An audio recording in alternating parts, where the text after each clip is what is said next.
am sôn am y manteision gwych o fod yn ddwyieithog a'r gallu i siarad Cymraeg. Shwmae. Hello. Bonjour. Jambo. Ni hao. Guten Tag. Hola. Today we would like to highlight the wonderful benefits of being bilingual and the ability to speak Welsh. Beth yw bod yn ddwyieithog? What is being bilingual? Mae bod yn ddwyieithog yn golygu bod person yn gallu cyfathrebu mewn dwy iaith. Being bilingual means being able to communicate in two languages. Oeddech chi'n gwybod bod 43% o pobl y byd yn ddwyieithog? Did you know that 43% of the world's population is bilingual? Mae tystiolaeth yn dangos bod y gallu i newid o un iaith i'r llall yn fanteisiol iawn. Yes, switching from one language to another improves our concentration and problem-solving skills. It also improves our memory and our creativity. It has even been proven that being bilingual delays dementia and Alzheimer's disease in older people and speeds up recovery in a person following a stroke. Mae manteision eraill i fod yn ddwyieithog hefyd.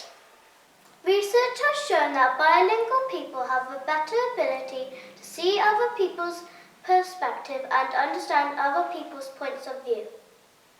Beth am y Cymraeg? What about Welsh? Welsh is one of the oldest living languages in Europe. Mae'n holl bwysig ein bod yn siarad Cymraeg yn mwyn sicrhau bod y iaith yn cadw fyw. Mae angen ffrindiau ar ei iaith Cymraeg. The Welsh language is facing a challenge. It needs friends to survive. Speaking and learning Welsh would ensure a future for the language. Wel, beth yw manteision siarad Cymraeg? So, what are the advantages of speaking Welsh? Bilingual children tend to be more successful in education. Children in Welsh medium education do just as well, if not better, in English when compared to children in English medium education. Mae pobl ddwyieithog yn medru dysgu iaith arall yn haws. Speaking Welsh can provide a key to rich community life. Being able to speak Welsh gives you access to many aspects of Welsh culture, history, and it gives you an identity. Ar gyfer taledd, mae pobl ddwyieithog yn ennill 11% o gyflog ychwanegol.